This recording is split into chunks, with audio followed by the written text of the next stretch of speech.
UK, அதாவது United kingdom, இது northern Ireland, அயர்லாண்ட்லயே இருக்கக்கூடிய வடக்கு பகுதியில் இருக்கக்கூடிய யூகேவுக்கு சொந்தமான ஒரு பகுதி. முன்னாடி வந்து பார்த்தா அயர்லாந்து தனியா சுதந்திரம் வாங்கினாங்க, அது எல்லாத்துக்கும் தெரிஞ்ச விஷயம். சவுதர்ன் அயர்லாந்து அவங்க நார்தன் அயர்லாண்டையும் இன்க்ளூட் பண்ணி சுதந்திரம் வாங்கணும் ஃபுல் அயர்லாண்டுக்குமே அப்படிங்கிறது போல ஒரு எண்ணங்கள் இருக்கு. ஏன் இப்ப இதை சொல்றேன் அப்படின்னா, நார்தன் அயர்லாந்துல வந்து பாத்தீங்கன்னா ஒரு கார் வெடிப்பு நடந்திருக்கு. கார் பாம் வந்து பார்த்தீங்கன்னா வெடிச்சிருக்கு. யூகேல பிளவுகள் வருமா திரும்பவும்? ஆல்ரெடி யூகேவே ஸ்ப்ளிட் பண்ணிடலாம் அப்படிங்கிறது போலாம் பேச்சுக்கள்.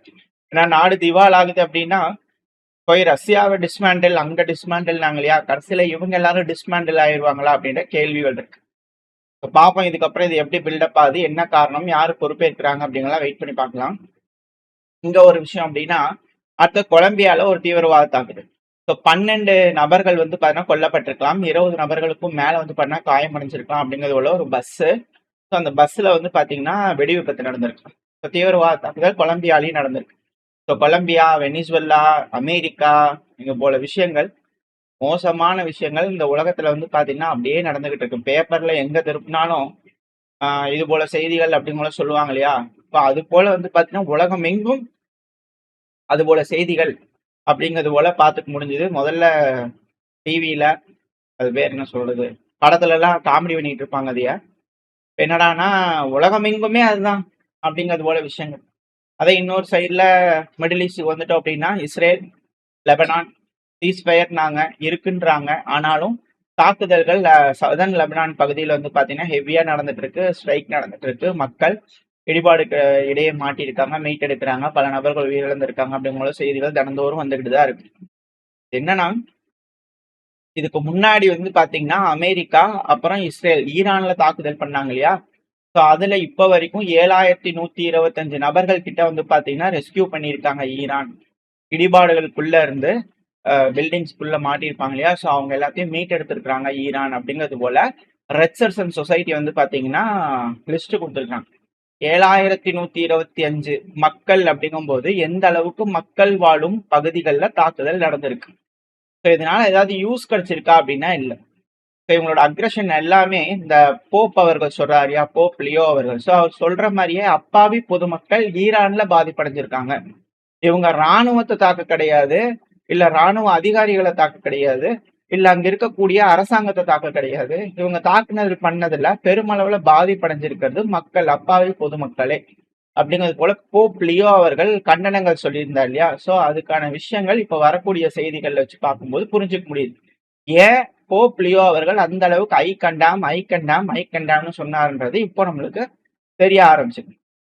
இதுல என்னன்னா எல்லாரும் வந்து ஈரான் ஹார்ட்லைனர்ஸ் அப்படிங்கிற சொல்றாங்களே தவிர அமெரிக்கன் ஹார்ட்லைனர்ஸ் அப்படிங்கிற சொல்ல மாட்டேங்கிறாங்க. அதாவது அமெரிக்கால இருக்கிறவங்க தான் ஈரான் இப்படி இருக்கணும் அப்படிங்கிறத ஒரு ஹார்ட்லைனர்ஸா இருக்காங்களே தவிர்த்து ஈரான் எனக்கு என்ன வேணும் அப்படிங்கிறதுல அவங்க இருக்காங்களே தவிர அமெரிக்கா இப்படி நடந்துக்கணும் அப்படிங்கிறத இவங்க சொல்லலை. அப்படி இருக்கும்போது ஈரான் எப்படி ஹார்ட்லைனர்ஸா இருக்க முடியும் அப்படிங்கிறதோட பல அனலிஸ்டுகளோட கருத்து.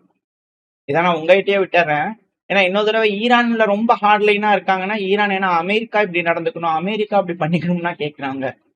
எங்களுக்கு நாங்க எங்களோட உரிமைங்க இது அப்படிங்கிறது போல அவங்க கேட்டுவாங்கல்ல. அதை ஹார்ட்லைன்னு சொன்னா எப்படிங்க அப்படிங்கிறது போல சில அனலிஸ்டுகள் கேட்கறாங்க. ஸோ அதோட முடிவுகளை உங்ககிட்டயே விட்டுறேன். நீங்க என்ன நினைக்கிறீங்க அப்படிங்கறத கமெண்ட் செக்ஷன்ல சொல்லுங்க. ஏன் அப்படின்னா இப்ப மீட்டிங் நடந்திருக்கு இல்லையா. அப்பாஸ் அக்ராச்சி அவர்கள் ஈரானோட ஃபாரின் மினிஸ்டர் பாகிஸ்தானுக்கு போயிருந்தாரு. அவர் அங்கிருந்து கிளம்பி மஸ்கட் ஒமனுக்கு போயிட்டாரு, இஸ்லாம் பாகிஸ்தான்ல இருந்து.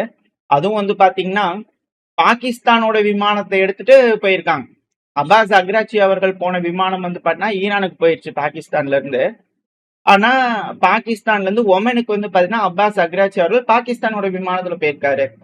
ஒருவேளை அமெரிக்கா தாக்கிருன்னு சொல்லியா, இல்ல என்ன காரணம்? ஒமன்ல ஏதாவது பேச்சுவார்த்தைகள் நடக்குதா? ஏன்னா இதுக்கு முன்னாடி ஒமன் தானே மத்தியஸ்தம் பண்ணாங்க. ஸோ அப்போ பாகிஸ்தான் வந்து பாத்தீங்கன்னா இப்போ ஒமனோட இணைஞ்சு ஏதோ ஒரு வேலைகள் இங்க திரும்பியே நடக்குமா அப்படிங்கிற கேள்விகள் பல அனலிஸ்டுக்குள்ள இருக்கு. இது போல வியூகங்களையும் பார்த்துக்கிட்டு இருக்காங்க. அசிம் முன்னீர் அவ்வளவும் போயிருக்கலாம், இல்லாம இருக்கலாம் அப்படிங்கிற செய்திகள். ஆனா வெயிட் பண்ணி பார்க்கலாம். ஆனா அக்ராச்சி அவர்கள் பாகிஸ்தான்ல வந்து பாத்தீங்கன்னா பேசும்போது என்ன நடந்துச்சு அப்படிங்கிற விஷயங்கள் இருக்கு இல்லையா. இதுல 10 கண்டிஷன்ஸ் வந்து பாத்தீங்கன்னா திரும்பவும் சொல்லியிருக்கிறாங்க. அதாவது நாங்க ஆரம்பத்திலேயே சொன்னோம்லங்க. ஏன்னா அமெரிக்காவோட அதிபரான டொனால்டு ட்ரம்ப் அவர்கள் அப்பாஸ் அக்ராச்சி அவர்களோட போஸ்ட ட்வீட் அந்த ட்ரூத் போஸ்ட்ல வந்து பண்ணா போட்டு சொல்லியிருந்தார். ஈரானோட 10 கண்டிஷனும் ஒத்துக்கிறோம், அது டிஸ்கஸபிளா இருக்கு அப்படிங்கிறதோட சொல்லியிருந்தார். ஸோ அதே தான், அந்த 10 கண்டிஷனை ஃபுல் கமிட்மெண்ட் அதுல வேணும். அது மட்டும் இல்லாம ரெடியா இருக்கும், ஃபேர் நெகோசியேஷனுக்கு ரெடியா இருக்கும். அமெரிக்காக்கு எந்த ரைட்ஸும் கிடையாது ரெட் லைட்ஸ் செட் பண்றதுக்கு. அது மட்டும் இல்லாம நாங்க சரண்டர்லாம் ஆக மாட்டோம். அதாவது நேவல் பிளாக்கேடு அது இதுன்னு சொல்லி எல்லாம் இருக்கும்போது நாங்க சரண்டர்லாம் ஆக மாட்டோம். பாகிஸ்தான் நீங்க நியூட்ராலிட்டியா இருக்குதுன்னா பேச்சுவார்த்தை பண்ணுங்க. இது ஒரு பாயிண்ட திரும்ப அப்பாஸ் அக்ராச்சி அவர்கள் வந்து பண்ண ஆட் பண்ணிக்கிறாங்க. ஸோ இது போல விஷயங்கள் இருக்கிறதுனால போன பதிவுல நம்ம சொன்னதை வச்சு போன பதிவில் அதுக்கு முந்தின பதிவுல சொன்ன வச்சு பார்க்கும்போது சொல்லியிருந்தாங்க இல்லையா, அமெரிக்காவோட ஆசைகளை காதல சொல்றதுக்கு வாய்ப்புகள் இருக்குன்னு. ஸோ அதே போல சொல்லியிருக்கிறாங்க. பாகிஸ்தான்ல ஷேபா ஷெரீப் அவர்கள் வந்து பாத்தீங்கன்னா மீட்டிங்ல வந்து பண்ண பேசியிருக்காங்க. அதுக்கு அப்பாஸ் அக்ராச்சி அவர்கள் சொல்லியிருக்கிறார். இங்க இது நடந்ததுக்கு அப்புறம் அவர் ஒமனுக்கு கிளம்பி போனதுக்கு அப்புறமா பாகிஸ்தானோட பிரைம் மினிஸ்டரான ஷேபா ஷெரீப் அவர்கள் ஈரானோட அதிபரான பெசஸ்கியான் அவர்களுக்கு போனை போட்டிருக்காரு. அப்படி போனை போட்டு பேசும்போது அவங்க என்ன சொல்லிக்கிறாங்கன்னா, நாங்க நெகோசியேஷன் குள்ளையில வரமாட்டோங்க, ப்ரெஷர் பண்ணிட்டு இருக்கும் போதெல்லாம் நாங்க வரமாட்டோம், பிரச்சனைகளா இருக்கும் போது மிரட்டல்கள் பண்ணும் போது பிளாக்கேடு போட்டிருக்கும் போதெல்லாம் பேச்சுவார்த்தைக்கு எங்கிட்ட கூப்பிடாதீங்க. எல்லாம் நான் பேச்சுவார்த்தை அப்படின்னு வந்துட்டாங்கன்னா சமமா உட்காந்து பேசணும்னா வர சொல்லுங்க, பேசலாம், இல்லைன்னா இல்ல அப்படிங்கிறது போல அதிபர் ஈரானோட அதிபர் வந்து பாத்தீங்கன்னா அதே ஸ்டாண்ட்ல நிக்கிறாங்க. அதாவது இவங்க பல நபர்கள்ல இவங்க தான் மாறி மாறி பேசுறாங்க. பிரைம் மினிஸ்டர் நேரா அப்பாஸ் அக்ராச்சி அவர்கள் பார்த்தாரு, அதோட நிப்பாட்டி இருக்கணும்ல. இவங்க தான் ஒருத்தர் நபர்கிட்டையும் கூப்பிட்டு பேசிட்டு இருக்கும்போது இவங்க என்ன சொல்றாங்க அவங்க என்ன சொல்றாங்கன்னு கேட்கும்போது அப்ப அவங்க அவங்க அவங்க கருத்துக்கள் சொல்லத்தானே செய்வாங்க. இதுல பல நபர்கள் ஈரான்ல பேசுறாங்கன்னா இவங்க ஏன் பேசுறாங்க பல நபர்கள் கூட அப்படிங்கிற கேள்விகள் வருது இல்லையா. சரி, அப்படியே பேசினாலும் மாறி மாறி பேசுறாங்களான்னு கேட்டா இல்ல, எல்லாரும் ஒரே கருத்து தானே சொல்றாங்க. அப்புறம் என்ன அப்படிங்கிற கேள்விகள் வருது. பட் இருந்தாலும் பரவாயில்ல, அவங்களுக்கு ஏதோ ஒரு கொலபரேஷன்லயே இருக்காங்க போல தெரியுது. குழப்பம் பண்ணணும் இல்லையா, எப்படி இவ்வளவு தெளிவா இருக்கிறாங்க அப்படிங்கறத ஒரு ஆச்சரியங்களா என்னன்னு தெரியல. சரி, பாப்ப நடக்கக்கூடிய விஷயங்கள் இது மட்டும் கிடையாது. துருக்கியோட ஃபாரின் மினிஸ்டர் வந்து பார்த்தா ஹட்டான் ஃபிடான் அவர்கள் ஈரானோட ஃபாரின் மினிஸ்டரான அப்பாஸ் அக்ராச்சி அவர்கள் கூட வந்து பண்ணா பேசி இருந்துக்கிறாங்க. இஸ்லாமாபாத்ல என்னென்ன நடந்துச்சு, ஏதுங்க நடந்துச்சு, அப்படி சொல்லிட்டீங்களா அப்படிங்கிறது போல பல்வேறு விஷயங்கள் பேசிக்கிறாங்க. நடந்தக்கூடிய விஷயங்கள் வச்சு இதுல இருந்து என்ன தெரியுது அப்படின்னா, ஈரான் பாகிஸ்தான் பேசிக்கிறாங்க. அதுல பாகிஸ்தான் அமெரிக்கா ஆசைகளை சொல்ல முடியாத எந்திரிச்சுப்போ அப்படிங்கறத பண்ண பாகிஸ்தான் நேரடியா சொல்ல. இப்போதைக்கு அமெரிக்காவோட ஆசைகள் எதுவுமே நிறைவேறல அப்படிங்கிறது போல ஒரு விஷயங்கள் வந்துருச்சு. இப்ப அமெரிக்காவோட அதிபரான டொனால்டு ட்ரம்ப் அவர்கள் மாரலாகோல இருந்து போகும்போது அந்த இடத்துல பத்திரிகையாளர் சந்திப்பு பேசிக்கிறார். அந்த டைம்ல வந்து பண்ணா விட்டாப் அவர்கள் வந்து பாத்தீங்கன்னா பேச்சுவார்த்தைக்கு போகிறதா இருந்து கேன்சலும் ஆகி போச்சு. ஏன்னா விருப்பம் இல்லை ஈரானுக்கு. அண்டர் ப்ரெஷர்லாம் நாங்க என்னைக்கும் பேச மாட்டோம், பேச விருப்பமே இல்லை அப்படிங்கிறது போல ஈரான் தரப்பு இருக்காங்க. ப்ரெஷரா இருக்கும்போது மாத்திரை சாப்பிட்டுட்டு தூங்குறதுதான் கரெக்டா இருக்கும். ப்ரெஷரா இருக்கும்போது பண்ண பேசணும்னா சரி வராது, சரியா பேச முடியாது அப்படிங்கிறது போல இல்லையா. கரெக்டு தானே இது. இது மட்டும் நம்மளோட விட்டு அது மட்டும். பட் அண்டர் ப்ரெஷர்ல பேச மாட்டோம் அப்படிங்கிற ஈரான் இருக்கிறாங்க.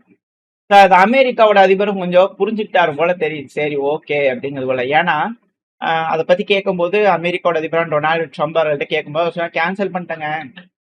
பாகிஸ்தான் ஒரு ரோல் இருக்கு இல்லையா, இதுல டெரிஃபிக்கா இருக்குங்க, மத்தியஸ்த மண்டலம் ரொம்ப டெரிஃபிக்கா இருக்கு அப்படின்னு சொல்றாங்க. ஆனா மார்சல் அவர்கள் இருக்காரு, முனீர் அவர்கள், அவர் ஒரு ஃபென்டாஸ்டிக், அது ரைமிங்கா பேசுறாருங்க. பாகிஸ்தான் இஸ் டெரிஃபிக், ஆனா ஃபீல்டு மார்ஷல் இஸ் ஃபென்டாஸ்டிக். அவர் பேசுறது ரொம்ப வந்து பார்த்தா ரைமிங்கா அந்த ட்ரம்ப் அவர்கள் பேசுறது. பாகிஸ்தான் வந்து 15 மணி நேரம் 16 மணி நேரம் டிராவல் பண்ற மாதிரி இருக்குது. அந்த இடமே ரொம்ப டெரிஃபிக்கா இருக்குது. அது யார் கூட பேசுறது என்ன ஏதுன்னே தெரியல. எப்படி ஆள் முகம் தெரியாத நபர்களுள்ள பேச வேண்டியதா இருக்கு. ஏன்னா 2 லேயர் ஆஃப் தலைவர்களை நம்ம எலிமினேட் பண்ணியாச்சு. இப்ப யார் இருக்கிறாங்கன்னு யாருக்குமே தெரியல, அவங்களுக்கே தெரியல போல அடுத்து யார் ஆட்சி செய்யறாங்கன்னு சொல்லிட்டு பேரே தெரியாதவங்க கிட்ட போய் பேசுறது என்ன, அதனால கேன்சல் பண்ணியாச்சு. நம்ம வந்து பாத்தீங்கன்னா அவங்ககிட்ட கேட்டாச்சு என்ன சொல்றாங்க ஏது சொல்றாங்கன்னு சொல்லி கேட்டாச்சு. ஸோ அதனால வெயிட் பண்றதுக்கும் எதுவும் பெருசா இல்லை. போய் அங்க 17 மணி நேரம் டிராவல் பண்ணி போய் வெயிட் பண்றதுக்கு எதுவும் பெருசா இல்லை.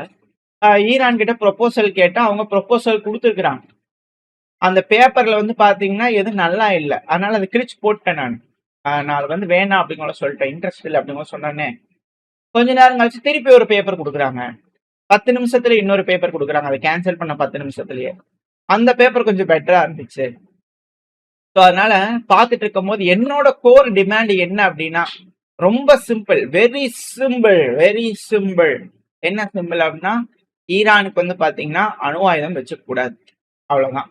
நேவி இருக்கக்கூடாது ஈரானுக்குன்னாங்க. அப்புறம் மிசைல் அதிகமா வச்சுக்க கூடாதுன்னாங்க. ஏகப்பட்ட விஷயங்கள் சொல்லிட்டு இருந்தாங்க. ஆனா இப்ப ஆட்சி மாற்றம் என்னென்னமோ சொன்னாங்க. ஆனா இப்போ ட்ரம்ப் அவர்களுக்கே ஒரு ரியாலிட்டி புரிய ஆரம்பிச்சிருக்கு. ஸோ ட்ரம்ப் அவர்களோட மனமாற்றம் இப்ப என்ன வந்திருக்குன்னா, அந்த பத்திரிகையாளர் சந்திப்பப்போ வெரி சிம்பிள், ஈரான்ல அணு ஆயுதம் வச்சுக்க கூடாது அப்படிங்கிறது போல. ஸோ என்ரிச் பண்ணிக்கலாங்களா அவங்க அப்போ அப்படிங்கிற கேள்விகள்லாம் வந்திருக்கு. ஸோ வரக்கூடிய நாட்கள்ல வெயிட் பண்ணி பார்க்கலாம் என்ன நடக்க போகுது, ஏது நடக்க போகுது. ஏன் அப்படின்னா, அமெரிக்கால வந்து பாத்தீங்கன்னா இந்த பிளாக்கெடு போறேன்னு சொல்றாங்க இல்லையா, அங்க இருக்கக்கூடிய நேவல்ல இருக்கக்கூடிய நபர்களுக்கு சோறே பராபரா கிடைக்க மாட்டேன்னு அதிகப்படியான இமேஜஸ் போட்டோஸ் வைரல் ஆயிட்டு இருக்கு. ஸோ லஜிஸ்டிக் சப்போர்ட் இந்த ஏரியால இருக்கக்கூடிய நாடுகள் வந்து பாத்தீங்கன்னா பெருமளவுல ஹெல்ப் பண்ணல போல தெரியுது. இனிஷியலா ஏகப்பட்ட குற்றச்சாட்டுகள் இருந்தது, நம்ம நாட்டெல்லாம் சப்போர்ட் பண்றாங்க அப்படிங்கிறது போல. ஆனா அந்த அளவுக்கு இது இல்ல போல தெரியுது. ஆனா சோத்துக்கே அங்க சிங்கி அடிச்சுட்டு இருக்கிறாங்க அமெரிக்காவோட நேவி கப்பல் இருக்கக்கூடிய லிங்கன் கப்பல். இதுல புதுசா வர வண்டிகள் வருது. இதெல்லாம் வச்சு பார்க்கும்போது சாப்பாடு ரொம்ப கஷ்டமா இருக்கு அமெரிக்காவோட கடல் படைக்கு. அவங்களுக்கு சாப்பாடே கொடுக்க முடியலன்னா எப்படி ஆயுதங்கள்லாம் பெருமளவுல கொடுப்பாங்க அப்படிங்கிற கேள்விகள் இருக்கு. அதெல்லாம் இருக்கிற வரைக்கும் தான். அந்த எல்லாம் தீர்ந்துருச்சு அப்படின்னா திருப்பி செய்யறது அப்படிங்கும்போது எக்கனாமிக்கலி மிக பெருமளவுல பின்னடைவை சந்திப்பாங்க அமெரிக்கா. ஸோ அதுக்காக ஈரான் வெயிட் பண்ணிக்கிட்டு இருக்காங்க. எக்கனாமிக்கலி அமைதியா இருந்தாலே எக்கனாமிக்கலி அமெரிக்கா வீழ்ச்சி அடைஞ்சிருவாங்க. ஸோ நம்ம இப்படியே இருக்கலாம், அமைதியா இருக்கலாம், பேசாம இருக்கலாம், என்ன நடக்குதுன்னு பார்ப்போம் அப்படிங்கிற திரும்பி யாரு கண்ணடிக்க போறாங்க. முதல் தடவை பிளிக் பண்ணது வந்து பாத்தீங்கன்னா ட்ரம்ப் அவர்கள். ஏன்னா அவர் தான் சீஸ் ஃபயர் போட்டாரு. இப்ப திரும்பி சீஸ் ஃபயர் எக்ஸ்டெண்ட் பண்ணிக்கிறாரு. சரிப்பா, உன்னை அடிச்சு நான் டயர்ட் ஆயிட்டேன் அப்படிங்கிறது போல அமெரிக்கா டயர்ட் ஆயிட்டாங்க. ஆனா ஈரான் வந்து பாத்தீங்கன்னா அப்படியே கெயின் மாதிரியா இல்ல அண்டர்டேக்கர் மாதிரி எந்திரிச்சு உக்காண்டாங்க. பாத்திருக்கீங்களா அந்த WWE சண்டைகள் நடக்கும்போது போட்டு அடிப்பாங்க. அண்ணா அண்டர்டேக்கர் வந்து பண்ண திரும்பி எந்திரிச்சு உட்காந்துருவாங்க இல்லையா, டென்ஷன் ஆயிடுவாங்க இல்லையா, அதே போல இப்ப ஈரான் அண்டர்டேக்கர் போல எந்திரிச்சு உட்காந்துனாங்க. இப்ப அமெரிக்கா என்ன செய்ய போறாங்க அப்படிங்கிறது போல வெயிட் பண்ணி பார்க்கணும். ஸோ ஓரளவுக்கான கருத்துக்கள் திரும்பியும் வந்து பாத்தீங்கன்னா கண்ணடிக்க போறது ட்ரம்ப் அவர்களா அப்படிங்கிற எல்லாரும் பார்த்துக்கிட்டு இருக்கிறாங்க. ஸோ அடிச்ச மாதிரி தான் தெரியுது. வெரி சிம்பிள், நியூக்ளியர் மட்டும்தானே வேணாம் அப்படிங்கிற போல சொல்றாரு இல்லையா. அப்ப என்ரிச்மெண்ட்ல இருந்து எல்லாத்துக்குமே ஒத்துக்குவாரா அப்படின்ற கேள்விகள் இருக்கு. ஸோ வெயிட் பண்ணி பார்ப்போம். நல்லபடியா பேசி தீர்த்துக்கிட்டாங்கன்னா எல்லாத்துக்கும் நல்லதுதான். உலகம் கொஞ்சம் நல்லபடியா இயங்கிறதுக்கு வாய்ப்புகள் இருக்கு. இல்லைன்னா எல்லாத்துக்குமே சிக்கலாயிரும் அப்படிங்கிற மாற்று கருத்துல. ஸோ ட்ரம்ப் அவர்களும் சரி, ஈரான் தரப்புலையும் சரி, என்ன பேசி முடிவெடுக்கிறாங்கன்ற செய்திகளை வரக்கூடிய பதிவுகளை அடுத்து பார்க்க ஆரம்பிக்கலாம். ஓரளவுக்கான கருத்துக்கள் இந்த பயில பார்த்துருப்போம். இந்த பதிவு உங்களுக்கு பயனுள்ளதா இருந்ததுன்னா லைக் பண்ணிட்டு சப்ஸ்கிரைப் பண்ணிட்டு உங்க ஃப்ரெண்ட்ஸ் நம்மள ஷேர் பண்ணிக்கோங்க. அப்பதான் நம்ம போடக்கூடிய பதிவுகளை மதிச்சு யூடியூப் மார்க்கெட்டுக்கு ப்ரொமோட் பண்ணும். உங்களோட அன்பாதரவு எனக்கு எப்ப இருக்குன்னு நம்பிக்கையில அடுத்த போய் சந்திக்கிறேன். Very safe, by.